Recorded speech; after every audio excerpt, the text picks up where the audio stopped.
నాయుడు గారు, చాలా వివాదాలు ప్రస్తుతం తిరుమల తిరుపతి దేవస్థానం చుట్టూతోనే, తిరుమల తిరుపతికి సంబంధించి కూడా. ఇటువంటి నేపథ్యంలో మీరు ఆ చైర్లో కూర్చున్నారు.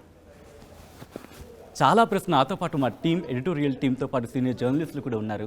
చాలా సమాధానం మీ నుంచి ఆశిస్తున్నారు. సో మొట్టమొదటి ప్రశ్న, ఇటువంటి క్లిష్ట పరిస్థితుల్లో ఒక వ్యక్తిని అక్కడ కూర్చోబెట్టాలంటే ఆలోచించాల్సిన పరిస్థితి ఉంటుంది. చాలా కాంపిటీషన్ ఉంటుంది. కానీ ఎందుకు ఏది కోరి బిఆర్ నాయుడిని ఆ స్థానంలో చంద్రబాబు కూర్చోబెట్టారు? ఓం నమో వెంకటేశాయ. మొట్టమొదటిసారిగా నాకు ఈ అవకాశం ఇచ్చినటువంటి ముఖ్యమంత్రి చంద్రబాబు నాయుడు గారికి ధన్యవాదాలు. అంటే నాకు కొన్ని రంగాల్లో అనుభవం ఉంది. గతంలో పనిచేసిన సంస్థలు కానీ, నేను నడుపుతున్న సంస్థ కానీ, నా మీద పూర్తిగా చంద్రబాబు నాయుడు గారికి నమ్మకం. నేను ఏదైనా తీసుకుంటే ఛాలెంజ్గా వర్క్ చేస్తాను. సో బహుశా ఆయన దృష్టిలో నేను ఉండొచ్చు, అందుకని నన్ను చూజ్ చేసుకున్నాడని అనుకుంటాను. అంటే ఏదో ఒక కారణం ఉండే, ఎందుకంటే చాలా పోటీ ఉండింది. ఒక పారిశ్రామికవేత్తల నుంచి పోటీ ఉండింది, దాంతోపాటు 2 తెలుగు రాష్ట్రాల నుంచి కూడా పోటీ ఉంది, యావత్ భారతదేశం నుంచి పోటీ ఉంది, కూటమి నుంచి పోటీ ఉంది. ఇన్ని ఒత్తిళ్ల మధ్య బిఆర్ నాయుడిని చూస్ చేసుకున్న సందర్భంలో, ఎందుకంటే మీతో ఆయన పంచుకుని ఉంటారు, ఆయన ఎంత ఆ ప్రెషర్ని కావచ్చు, ఎంత ప్రెషర్ని ఫేస్ చేశారు, ఎప్పుడు మీకు కన్ఫర్మేషన్ వచ్చింది? నాకు చంద్రబాబు నాయుడు గారు 1978 నుంచి పరిచయం.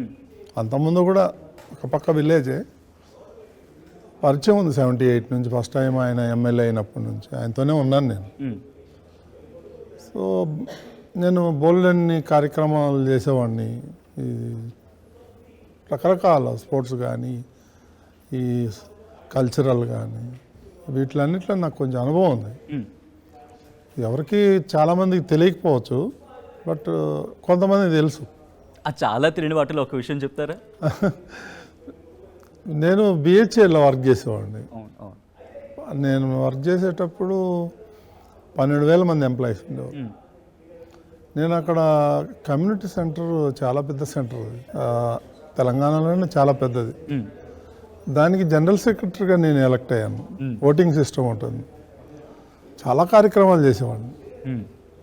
సో ఆ అనుభవం నాకు ఇప్పుడు ఉపయోగపడుతుంది. నేను ఛానల్ పెట్టినా, లేదా ఇంకో బిజినెస్ చేసినా ఆ అనుభవం చాలా గొప్పది. కానీ మీ అనౌన్స్ చేసేంతవరకు కూడా నాకు తెలిసి దాదాపు ఒక 5-6 నెలలుగా 2 పేర్లు 3 పేర్లు, మీతో పాటు ఒక 2-3 పేర్లు. సో అటువంటి ప్రెషర్ ఒక పారిశ్రామికవేత్తకి ఎందుకు ఇస్తున్నారు? దాంతోపాటు మీ చుట్టూ ఎన్నో వివాదాలు, ఈ వివాదాలకు సంబంధించి కూడా మీ మీద ప్రెషర్ ఉండింది, అక్కడ ఆయన మీద కూడా ప్రెషర్ ఉందని వార్తలు చాలా ఎక్కువగా విన్నాను. సో ఎందుకు అంతలా, ఎవరు చేస్తుంటారు? అట్ ద సేమ్ టైం వీటన్నిటిని ఆయన ఎలా ఓవర్కమ్ చేసి మీకు ఇచ్చారు? నేను 1982 నుంచి పార్టీలో చాలా యాక్టివ్గా పనిచేసేవాడిని. యాక్టివ్ అంటే మామూలు యాక్టివ్ కాదు. ఎన్టీఆర్ గారి నుంచి పార్టీ పెట్టిన రోజు నుంచి ఉన్నాను. ఏ బాధ్యతలు తీసుకోలేదు, ఒక కార్యకర్తగా పనిచేశాను. ఏ పదవులు తీసుకోలేదు, పనిచేయటమే నా పని. ఈ పదవి మీకు అడిగారా, లేకపోతే? నేను ఈ 42 ఏళ్ళు ఏం అడగలేదు. ఓకే. ఒక పని అడగలేదు, ఒక పదవి అడగలేదు. ఓకే. నేను 1.5 ఇయర్ క్రితం ఒకరోజు ఇదే జూబ్లీ హిల్స్ ఇంట్లో చంద్రబాబు నాయుడు కలిసి నేను ఆయన చెప్పాను, ఇప్పటి వరకు మిమ్మల్ని నేనేం అడగలేదన్నా, నాకు టీటీడీలో చైర్మన్గా పనిచేయాలని ఉంది, నాకు అవకాశం ఇవ్వాలని. ఆయన ఒక క్షణం ఆలోచించి, యూ డిజర్వ్ ఇట్ అన్నాడు. మళ్ళీ గవర్నమెంట్ వస్తే నేను తప్పకుండా చేస్తాను అన్నాడు. అంతే, అది అయిపోయింది. ఎలక్షన్ అయిపోయింది. ఎలక్షన్ అయిన 29th జూన్ వెళ్ళాను నేను. అన్న, మరి మీరు నాకు మాట ఇచ్చారు కదా, మరి అది గుర్తుందా లేదా? మరి అదేదో జీవో ఇస్తే నేను జేబులో పెట్టుకొని హైదరాబాద్ పోతా, ఎల్లుండి నా బర్త్డే ఉంది, అప్పుడు అనౌన్స్ చేసుకుంటా అన్న. ఆయన నవ్వి కొంచెం ప్రాబ్లమ్స్ ఉన్నాయి బోర్డు వేయటంలో, కొంచెం ఆగు అంటే ఇవన్నీ చెప్పగలరా? ప్రాబ్లమ్స్ ఏంటో, ఎటువంటి ప్రాబ్లమ్స్? ఆయన ఇంటర్నల్ ప్రాబ్లం మనకు తెలియదు. బోర్డు వేయటంలో ఆయన మైండ్లో ఏముందో నాకు తెలియదు. సో ఆ రకంగా జరిగింది అది. ఆ అన్న మాట ప్రకారం మళ్ళీ చేశాడు నాకు. ఇంట్రెస్టింగ్. సో నాతో పాటు మా ఎడిటోరియల్ టీమ్ అండ్ సీనియర్ జర్నలిస్టులు కూడా ఉన్నారు. So senior journalist Gauri Shankar మిమ్మల్ని క్వశ్చన్ అడగాలనుకుంటున్నారు. At the same time congratulation sir on being appointed chairman TTD board. It's very important post అండి మీకు. అండ్ డెఫినెట్గా చాలామంది ప్రజలు కూడా మీ వైపే చూస్తూ ఉంటారు, పర్టికులర్లీ టీటీడీ భక్తులు, తిరుపతికి వచ్చేవాళ్ళు. నేను చాలా ఏళ్ళ నుంచి వెళ్తాను సార్, దర్శనం చేసుకుంటాను. ఆర్డినరీగా వెళ్ళాను, విఐపి దర్శనం చేశాను, వివిఐపి దర్శనం చేశాను. దాంట్లో చాలా తేడా ఉంది. ఆర్డినరీగా వెళ్ళిన వాళ్ళకి మాత్రం చాలా ఇబ్బందులు ఉంటాయి, చాలా కష్టాలు ఉంటాయి.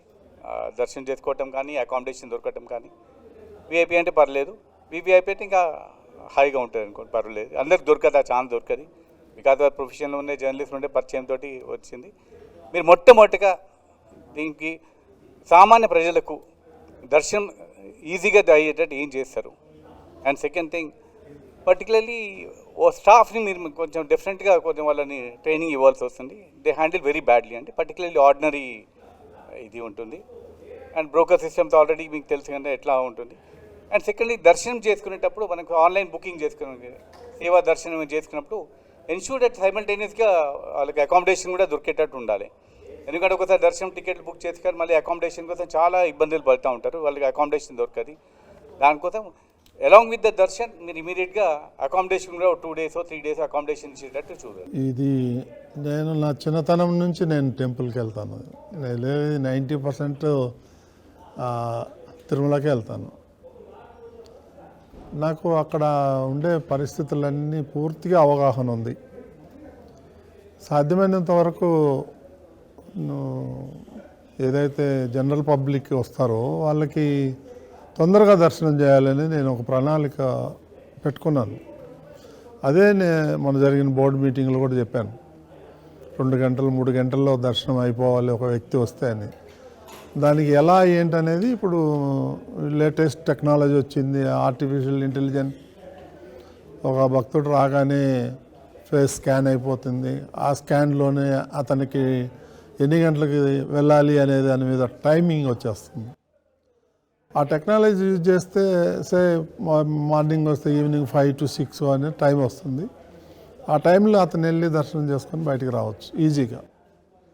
సో అది పర్ అవర్ ఎంతమందిని అకామిడేట్ చేయొచ్చు అనేది అది ప్రోగ్రామింగ్ చేసి దాని ప్రకారం చేస్తే మీరు అన్న కొన్ని ఇబ్బందులు పోతాయి.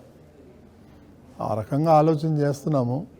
ఇక విఐపి దర్శనం అనేది కూడా ఇంపార్టెంటే. సో అది ఎప్పటి నుంచో కొన్ని ఏళ్ల నుంచి వస్తుంది. అది ఇప్పుడు రద్దు చేయడం అనేది సాధ్యం కాదు. ఎమ్మెల్యేస్, ఎంపీస్ కానీ, మినిస్టర్స్ కానీ వాళ్ళ లెటర్స్ ఇస్తే హానర్ చేయటం లేదని చాలా కంప్లైంట్స్ వచ్చాయి. You look this time at least, because now you are from Telangana region. Though you belong to other place, but you are settled in Telangana, you are part of